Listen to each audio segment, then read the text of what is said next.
guys, welcome to my series called New to Wigs. Today we're going to be, I've got this all ready and back so I can show you this. Today I'm doing just a video on how I fix the hairline of all my wigs. I cannot believe that I forgot to put this in my other video in my New to Wig series on what I feel is important that you purchase with your very first wig, which is a fill-in powder. I forgot to put that in there, and I don't know why, because I do this with every wig that I have.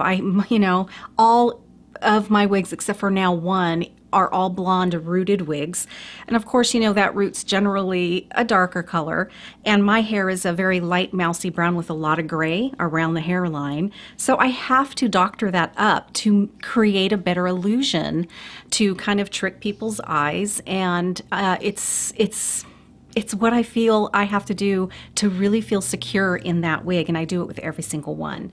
So I thought it would be much easier if I did a completely separate video like I'm doing today for you, because I have shown this in a few videos, but I think it would be hard if you were searching for that to come up. So I thought this would be a great one to include in my New to Wigs series that I have.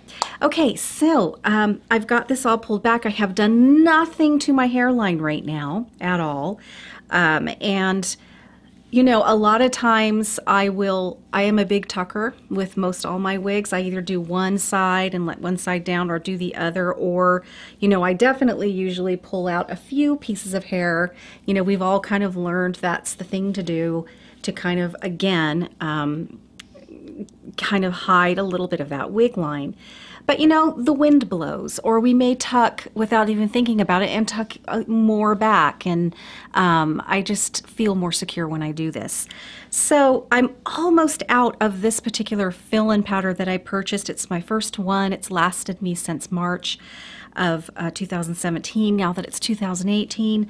So it's lasted me a good long time. It's very inexpensive comparably to many other brands out there.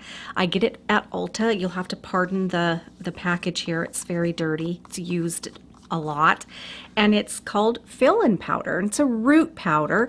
And these types of root powders are usually always they're waterproof, they won't run if you sweat or anything like that, and I have found that to be true with this. I think because, as you can see, I am almost out completely. I'm toying with the idea of trying a different brand. I'm not sure why. I've been very happy with this one. This is dark brown in this line, by the way, and it for the most part works really well with all of my rooted blonde wigs. However, I get a lot of questions, and I don't have any experience with any other brands, so I thought I would experiment with another one next time I go to purchase another fill-in powder. Okay, so shall we get started on this? Okay, so the first thing that I do is I always pull out, look at what my hairline looks like right now. That is not acceptable. No, it's definitely not acceptable for me at all. And so because I'm so fair, and 12FS8 has that very dark root, I need to create a sort of a shadow illusion there, so it's not quite so bang bang, light dark kind of contrast. So that's what we're going to be doing. I still use this same color of root powder on my shaded biscuit. I started doing that because I just feel like it just looks so much better. So I do use this as well with my other color of blondes too. So here's the wig line, as you can see. So I start way up here, and I go ahead and I take out a section of hair. It doesn't have to be much. This is a very feathery piece, but I find that when I do tuck, once I put my fill-in powder, it creates a very realistic illusion than if I didn't take that out at all. So if you do have your own hair and enough of it, I highly recommend that you do this. And if you don't, then using a fill-in powder, I feel, is even more essential to kind of make that gradual kind of shadowing effect. I think it's just even more important. So now, even just doing that helps immensely. I do feather it up. you know, make sure that I spread that little tiny bit of hair out that I have pulled out all the way up here. If this were a non-lace front wig, I would pull out a tiny bit of hair all around the entire perimeter of the wig. Unless it's a full bang, you really don't need to do that probably in the very front, but I do that with the non-lace front wigs to make them look incredibly realistic.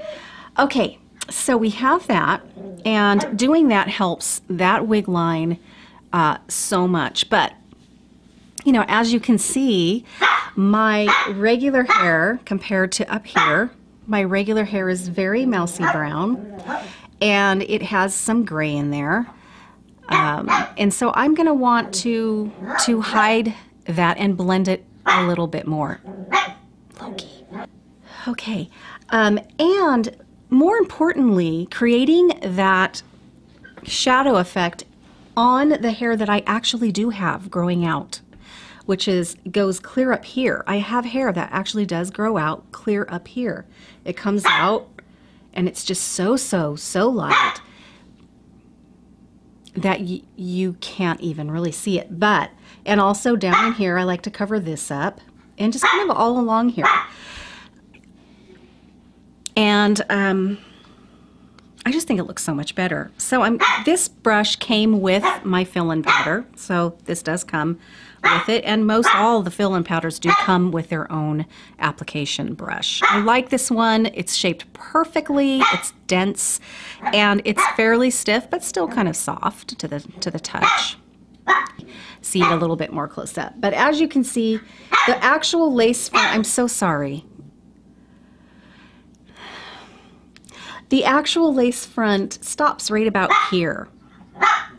And that's all right. That's okay. I'm probably going to end up, and I can see that I actually have done that. I'll just use this over the top of that area. Okay, so I have my brush loaded, and I do kind of pull away the wig a little bit because I have all of this natural growth. That's actually my actual hair, and it comes out all the way to this area. So my first focus here is actually getting it on my skin where the hair is growing out. And then I kind of pull it away. This is my normal natural hair. That way I can see where it's growing out of because it's so light at the bottom there. So I'm going to do that, and then I'm going to, again, put this right underneath that growth. And I like to load it a lot because I want a lot to come out onto my scalp, onto my skin. Again, it comes out right about here. And I am going to make sure that I have it there. Okay. Okay, so then I'm going to actually load this up again, and I'm going to put it over the top of my hair because this is created to cover gray, to cover outgrowth. And so it works very well to do that.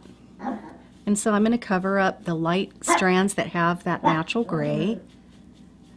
And it doesn't have to be perfect. It's okay if it doesn't cover it all. Okay, so I have that. Then I'm going to take my finger now, and I'm going to just buff the edges to soften them up, to give a nice realistic kind of shadowing. And that's all I do. That is all I do.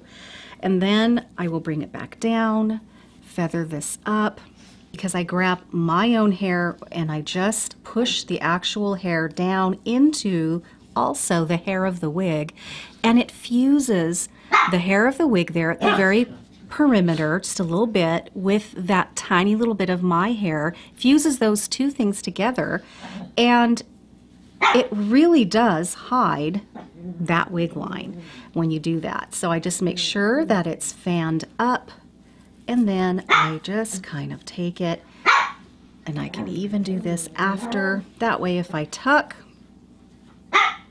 that back, it looks pretty darn good. I don't know what it's going to look like for you guys there, but if you were talking to me even closer, it looks so much better, and I feel so much more secure when I do this.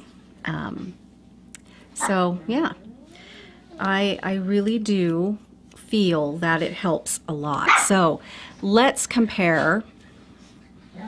Now I've already pulled out the hair on this side, so that helps a lot. But if you can see how it does look so much better with a little bit of that darker fill-in powder, especially if you're not necessarily, you know, I hardly ever tuck without bringing some hair down like this. And so I normally would cover that area anyway, but it just creates, as you're kind of looking through the hair, it creates a really nice, realistic look. Another thing is that you can do the roll press to get your hairline to look really nice and natural, especially if you do have the darker roots, because those are different. Those create a darker knotting, and from far away I think they look incredibly realistic, but from close up it could be a little iffy. I tend to do this roll technique. I get my fingers right close underneath the hair so I'm not smashing it, and I roll them around. It doesn't matter which direction, but I roll them around and then I press it down, and I do that a lot. And so that knotting is not an issue anymore the more I do it. And it creates kind of this baby hair kind of look. And so I don't have a problem with my Shaded Praline look with the knotting. Me being kind of a obsessive person about these things, I think that says a lot, because I really am very, very tuned in and picky with how my wigs look. But, so, try that if that really does get on your nerves. This is such a gorgeous color, the Shaded Praline. Honestly, that is not enough for me not to want to have this color. It's my favorite. Okay, well, thanks for putting up with my barking dogs, and I hope this was helpful to you. Again, you know, you're gonna figure out what you need to do to feel like you feel great in your wigs. These are tips that I learned watching other YouTubers and that I experimented and tried, and some of them I don't do anymore, but this one I do with every single wig.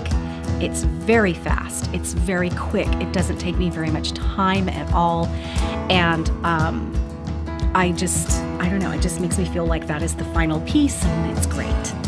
Okay guys, until next time, stay young at heart and have fun with your wigs. Bye-bye.